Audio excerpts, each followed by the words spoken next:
En ce moment même, un géant de 6 tonnes élabore un plan tactique pour traverser un terrain meurtrier sous le couvert de l'obscurité.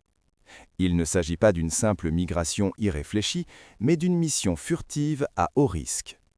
Alors que le soleil se couche sur la savane africaine, ce mâle de 11 tonnes ne se repose pas. Il reste parfaitement immobile, observant les gardes humains, surveillant leurs mouvements avec un niveau de conscience que nous commençons seulement à comprendre. Dans exactement 1 heure, il mènera sa famille à travers un dangereux campement, avançant en silence sur la pointe des pieds. Nous pensions autrefois qu'ils n'étaient que des géants majestueux, mais de nouvelles découvertes scientifiques révèlent qu'ils sont des penseurs tactiques, des négociateurs experts et qu'ils font actuellement évoluer leur propre ADN pour survivre à l'humanité. Si vous vous êtes déjà senti frustré par la version simpliste des éléphants présentés dans les documentaires sur la nature, vous n'êtes pas seul. On nous a appris à les considérer comme des reliques du passé, lourds et doux. Mais la réalité est bien plus intense. Toutes les 15 minutes, un éléphant est tué pour son ivoire. Ce sont des réfugiés politiques qui cherchent la sécurité dans des pays spécifiques, naviguant dans une mosaïque de protection qu'ils peuvent identifier à des dizaines de mètres. Ce sont les méga-jardiniers de notre planète, et leur disparition entraînerait l'effondrement de tout un écosystème, comme celui du bassin du Congo. Pour comprendre notre avenir, nous devons nous mettre à leur place et découvrir l'outil multifonction biologique le plus avancé de la Terre. Tout commence par une merveille d'ingénierie qui défie tout ce que nous savons sur les mammifères terrestres. Nous avons environ 600 muscles dans tout notre corps. Un éléphant a plus de 40 000 muscles rien que dans son nez. Cet appendice, également appelé proboscis, est une fusion de la lèvre supérieure et du nez. Il peut déraciner des arbres massifs ou ramasser une seule pièce de monnaie sur le sol à l'aide de doigts si délicats qu'ils peuvent cueillir un seul brin d'herbe. C'est à la fois un tuba, une main, un tuyau et un organe sensoriel à longue portée. Pour soutenir cette structure massive, il faut une conception squelettique spécialisée. Afin d'empêcher leur corps volumineux de se déformer, leurs pattes sont positionnées verticalement comme des poteaux robustes. Intéressamment, les chercheurs ont observé que les éléphants marchent sur la pointe des pieds, les orteils extérieurs des pattes avant amortissant la pression, tandis que les talons en ressentent le moins. Sous ces pieds se trouvent des coussins épais et gras qui agissent comme des amortisseurs.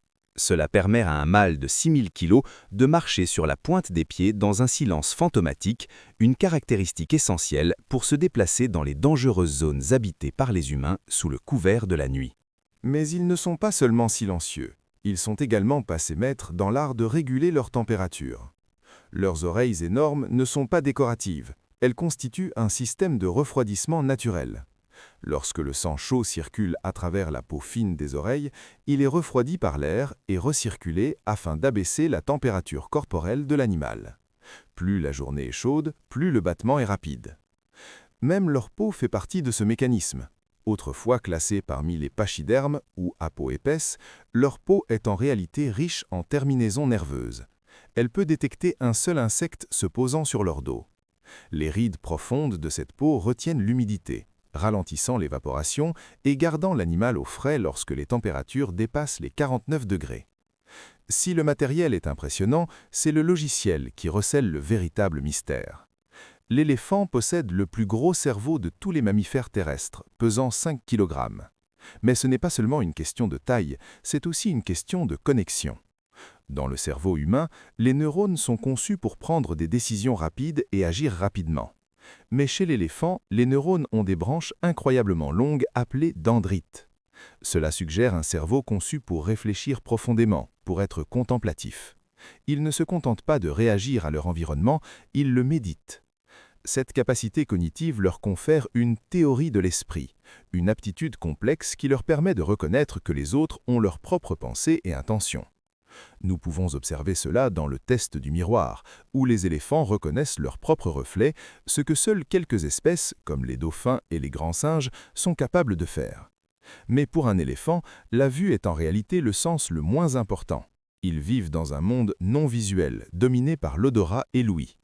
Leurs bulbes olfactifs sont aussi grands que la paume d'une main humaine, ce qui leur confère un odorat si développé qu'ils peuvent détecter une source d'eau à 19 km de distance. Le plus incroyable est peut-être leur écoute sismique. Lorsqu'un éléphant grogne, il crée une mini-explosion de pression sonore. Ces vibrations à basse fréquence font trembler la Terre elle-même.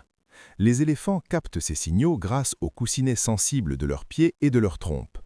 Ils peuvent sentir un orage à 150 km de distance ou entendre les cris d'alerte d'un troupeau lointain à travers le sol.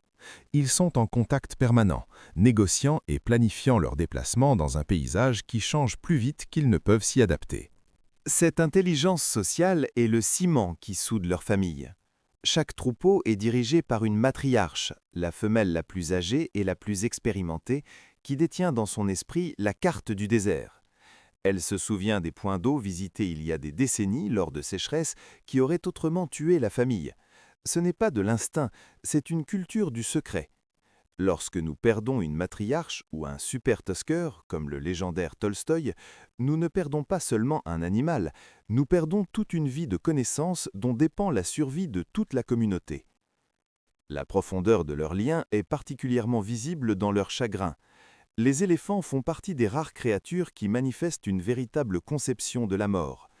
On les a observés revenir à l'endroit où un membre de leur famille est mort, s'arrêtant pour une veillée silencieuse qui dure plusieurs minutes. Ils touchent les os du défunt avec leur trompe, presque comme s'ils accomplissaient un rituel. Ils reconnaissent leurs amis disparus depuis longtemps et célèbrent leur retrouvaille en barrissant et en grondant avec émotion. Leur besoin de famille est si profond qu'une orpheline comme Nzou, qui a perdu sa famille à cause des braconniers, est finalement devenue la matriarche d'un troupeau de buffles qu'elle a guidé pendant des décennies, car son instinct protecteur était trop fort pour être ignoré. La preuve la plus frappante de notre impact est l'évolution sans défense. Le braconnage ayant longtemps ciblé les éléphants aux défenses imposantes, une mutation génétique rare est devenue une stratégie de survie. Dans certaines régions, de plus en plus d'éléphants naissent sans défense. Il s'agit d'une décision biologique visant à perdre leur outil le plus important pour creuser et se défendre, afin de perdre de leur valeur aux yeux des hommes qui les chassent. La pression humaine est littéralement en train de reprogrammer l'ADN des éléphants sous nos yeux. Cela nous amène à une prise de conscience cruciale. Les éléphants ne sont pas seulement des animaux avec lesquels nous partageons la planète, ce sont les méga-jardiniers qui plantent les forêts qui nous permettent de respirer. En éclaircissant les sous-bois, ils permettent aux arbres de pousser plus haut et de stocker plus de carbone que les arbres de l'Amazonie. Ce sont des banques de graines ambulantes déposant du fumier qui fertilise le paysage et transportent la vie végétale à plus de 60 km de sa source. Sans eux, les forêts qui régulent notre climat mondial disparaîtraient tout simplement. Si vous êtes frustré par l'état actuel du monde, observez les éléphants.